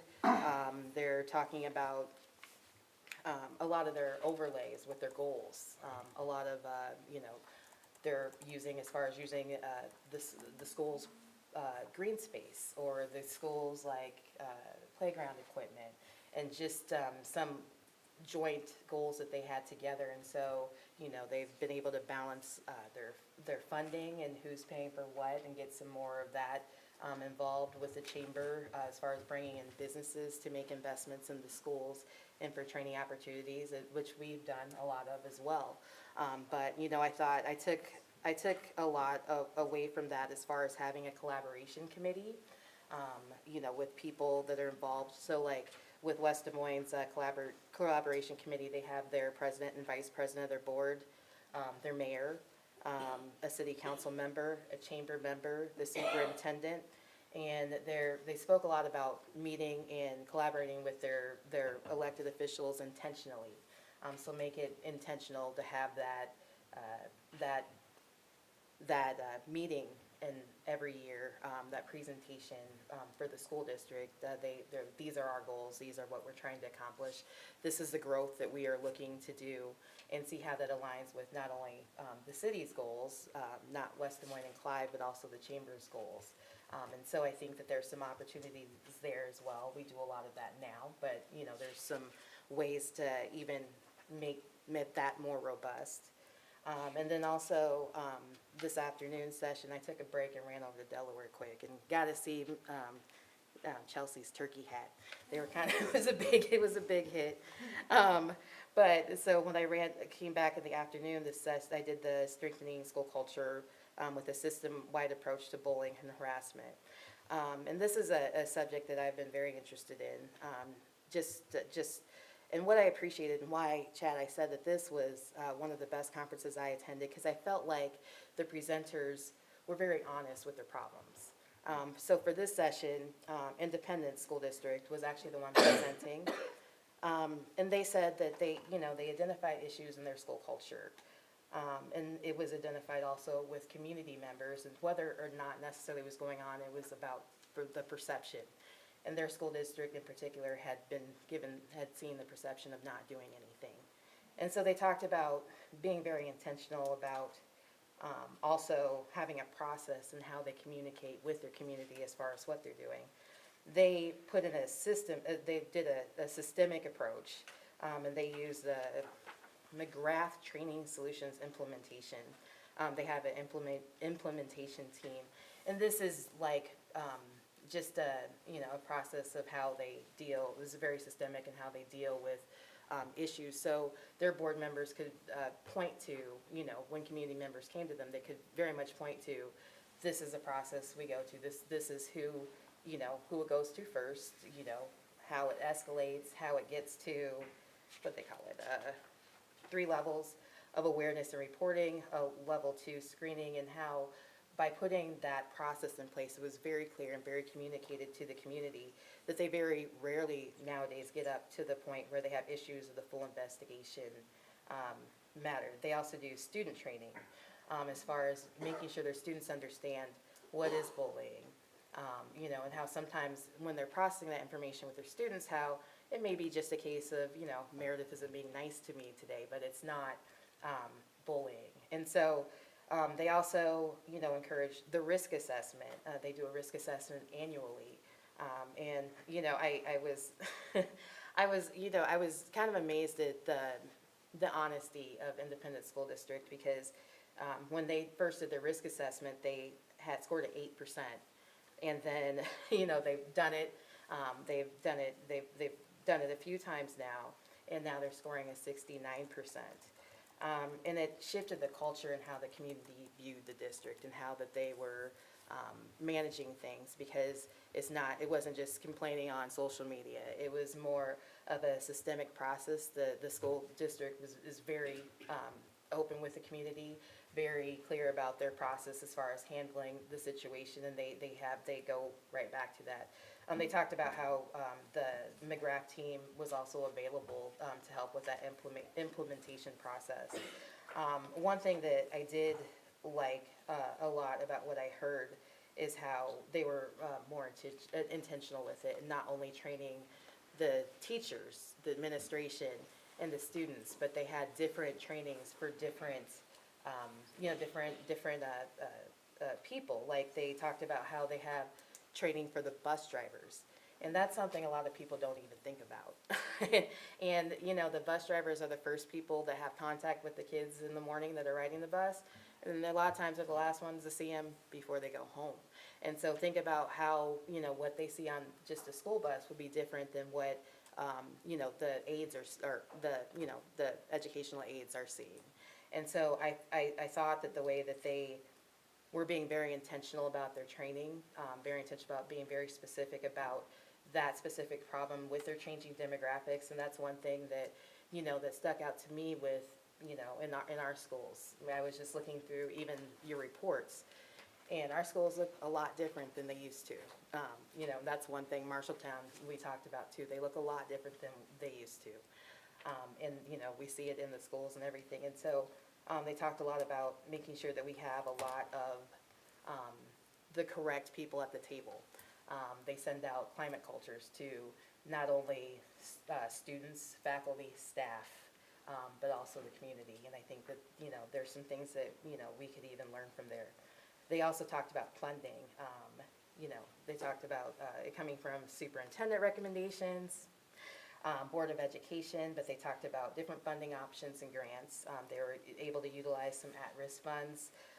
They talked about the title funding, Part A, for safe and healthy students. That they talked about even local sponsorships and grant opportunities. And so they, one thing that I took away from it that they was who does what. It's very important as far as defining roles and assigning those roles annually, assigned by case and the type of situation that it is, and also having a cohesive training plan.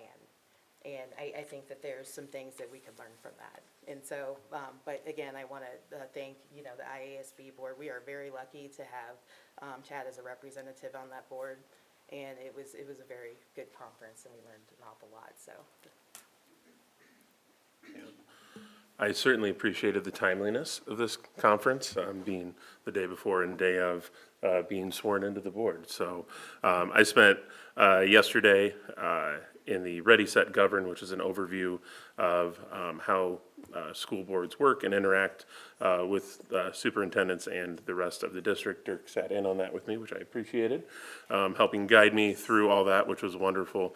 And then Finance 101 in the afternoon, learning about all those buckets, which is lovely. But it was really nice to get that explained in a way that, for me personally, the way they laid out how we do our finances, where the money comes from, where it can go from those different silos, was really good to kind of start wrapping my head around, which was much appreciated. Today, I focused mainly on logistical and organizational, the breakout sessions. I thought that made sense, just getting into it. And so started with a strategic planning meeting. We're learning how we take in that information from the community, from the classrooms, from the parents, from the students, teachers as well, and turn that into a planning process. Not terribly different from what you all have done and presented for us this evening, but looking out even 3 to 5 years into the future and what that should look like.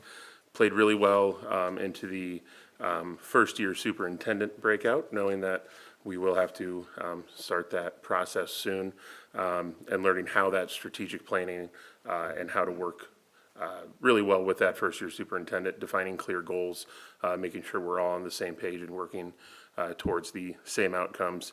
And then ended my day, something that interests me quite a bit, which is artificial intelligence integration, and how that can come into the classroom, not only for our students, but for our teachers as well. Got a lot of really good information from a gentleman. He's a lawyer, works for a law firm who works directly in education, so with schools and other education items, has written curriculum for AI, and was able to receive a lot of really good information, what to look out for, but then mostly the good that can come from utilizing it correctly. And I thought that was very informative, great way to end that day, so, yeah. I love hearing what everybody went to. We kind of do intentionally or not intentionally. It just ends up, we divide and conquer so we can all learn as much as we can and learn from each other, because there are so many sessions that I want to go to, like 3 sessions that I'll meet at the same time, like multiple times. Every session, it's like that. So I started my day out yesterday. I got up to Finance 301, which I might have to repeat again next year because the jump from 201 to 301 is quite a jump, but it was very interesting. I'm trying to stretch I guess I have a stretch goal for myself to learn more about finance and how that works and construction and stuff like that. So I'm intentionally putting myself in situations where I know it's not a natural thing for me, so I can learn it. And then in the afternoon, I went to this a session, and I always do the finance in the morning because in the afternoon my engagement level would be unplugged. I went to this session called Disagreeing Better, the art and science of constructive disagreement, which was really good. And some of it was like kind of repeat of ideas and concepts that I've learned before, and I think we've all been exposed to, but we got to practice, disagreeing with each other, and that was a lot of fun. Very safe topics. And yeah, it was really fun. It was good application and good to know how to have. I think that the point of the organization who is doing that, the Disagreeing Better organization, is to try to, make some changes culturally, maybe a little bit at a time, so we can all have these conversations. Like, we don't have to agree, but we can respect each other, and how to have, how to do that. You don't have to, give up your views, but you can acknowledge and appreciate others as well, and where they're coming from as well. Then we had the UEN dinner, which was always really good. But like Chad, I think my engagement level. Withdrawing, yes, that's it. Not unplugging, withdrawing. But it's always a good time. Always appreciate that. And then today I did a couple more really exciting topics. Construction planning, which was very about getting buy-in and stuff, and a lot of things that we've been through so far. But I know we have a lot of things on the horizon. Understanding monthly financial reports, again, it's a theme. But then I rounded out the day with something a little more inspirational, which is probably the biggest value of going to this conference every year. We had excellent keynote speakers. I think we cried twice today, because they both tugged at our heartstrings. It was not fair. But I went to the final session I went to was led by Jesse Howard, who is a member of the IASB board, right? Board president. Board president, sorry. Okay, I'm looking at Chad because he knows these things. And Jesse I met at my very first conference, and he's the kind of guy who's instantly friends with anyone. And he's very dynamic, and he wrote this book called Leading Beyond the Call, and everyone in the session got it, and he personally signed mine, but so I feel special. But he talked about a couple of big takeaways from him, where I have a couple quotes about it's all, how the importance of communication and culture. It's all about culture. And I guess, here's what he said that kind of struck me is, it's important that we close the communication gap, just the importance of communication from the district. And I know it's something we constantly talk about is communication and how can we improve even more. Because if we don't fill the gap, or if we leave a gap, people fill it with whatever they want, And I know I do it. You don't understand something's missing, you make up your own stories. So we need to be good about communication, so so people don't have to fill in gaps and have misconceptions.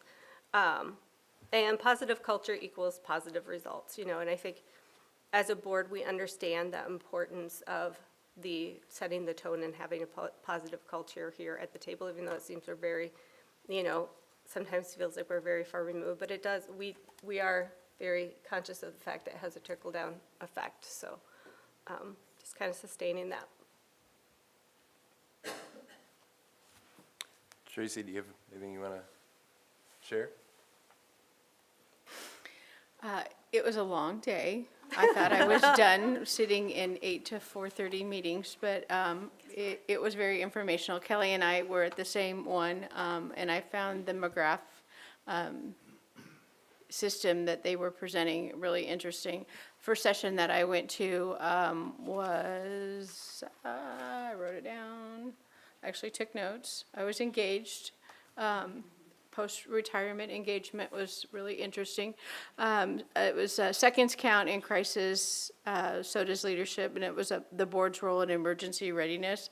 And as I was listening to it, I kept going, Southeast Polk has that, Southeast Polk has that, Southeast Polk has that. So I was really proud to be from Southeast Polk and listening that we had a lot of that stuff in place already. The two keynote speakers just were like phenomenal. And I was really glad to be a part of both of those. I could sit and listen to both of those, I think, all day long. So whoever was a part of choosing them, they blew it out of the water. So I look forward to going to this next year. And I'll be prepared to sit longer. Everyone's covered pretty much everything, and the two key speakers were great. Wonderful. They pointed out my lack of communication ability, the early morning one also. As the oldest person, not the oldest person, the longest term at the table. Anyway, besides that, I went to the vendor fair, and nobody else hit on that, but I talked to everybody in every row, every aisle, and a lot of those vendors they admire our district. They would like our business. They look up to our district, what we have, what we don't have, what we could have, et cetera. I very much enjoyed talking to all the vendors, and I looked at a lot of playgrounds. So, and I brought a whole bunch of books back too. So did Brett. That's all. You guys, you have to be back at work in a little bit, so make this quick. Was that reference to No, me? it's who's left to talk. They gotta come back. I will make it brief.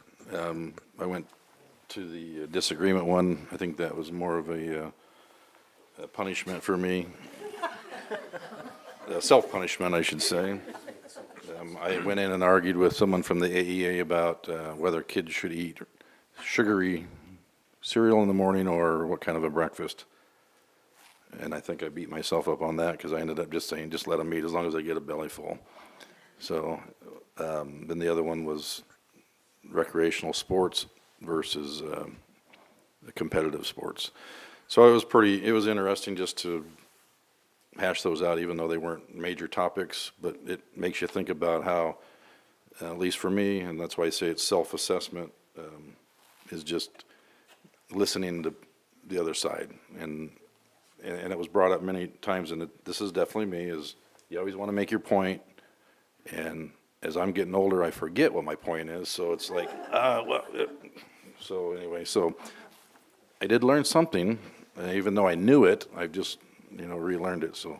And then, yes, I spent time, Chad and I and Bridget walked around, and we didn't make it down every aisle, because every time we turned the corner, somebody knew somebody, and we stopped and talked, and Lori is right, everybody loves Southeast Polk, one, because they want our money, and we're a growing district, and it's, so yes. But anyway, good things ahead, thanks again for coming, and go home, enjoy your day tomorrow. Peace out. What was it? No, yeah. Yeah, I think this was one of the best. They've relabeled it BoardCon.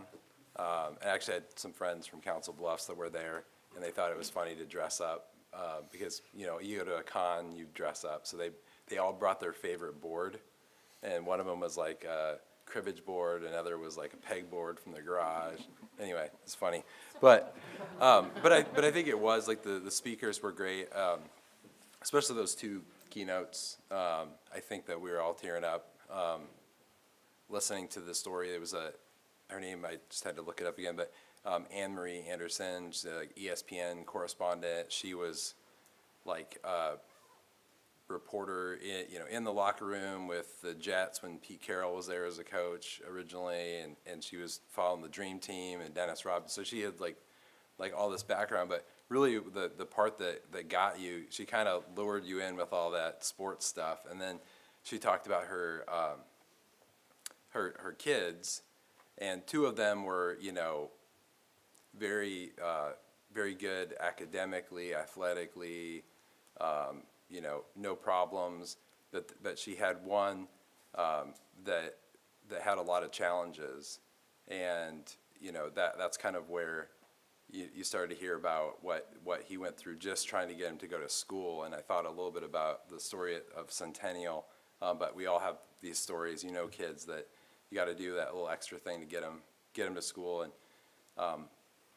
anyway, I won't go through the whole story, but basically he ended up finding an activity that he was good at. They appreciated having him there. He felt like he belonged. And then he started, whenever he was in season, he was there, and he was getting A's, and he was doing great. And then it would go to off season, and his grades would start going back down again. And the coach that took interest in him, and talked to him about, like, hey, you've got to keep this going even when you're not in season, so we can have you back next year. And the team that embraced him and made him, I think, basically the team captain. It was a really touching story, and now he's getting a kid that didn't want to go to school is getting a scholarship to go play. It was water polo. At the collegiate level, he's like ranked #1, I think, in the country for goalies in high school now. It's just like, but the way she told it was way better than me. I'm just giving you the short version. But anyway, we were all tearing up, and but I think the conference was great. I am on the IASB board, but I don't take any credit for that. We have a great director, DT McGee. The staff there is amazing, and the support they provide for us, for boards, for administration across the state is incredible. Every single school district in the state of Iowa now is part of IASB. It wasn't always that way. And so there's some great leadership there. I learn a lot from those leaders and from the conference. And the other thing I want to point out is that every single person up here went, like, took time out of their day, yesterday or today or both, to go there. And so I think our dedication as a board is commendable as well, that we're all there trying to learn, trying to get better at what we do to help support what you guys are doing. So that's all I have. And not everybody knows it, but we work for free. I got to keep saying that for YouTube. They don't know we do not get paid. Thank you. Can I get a motion to adjourn? Motion.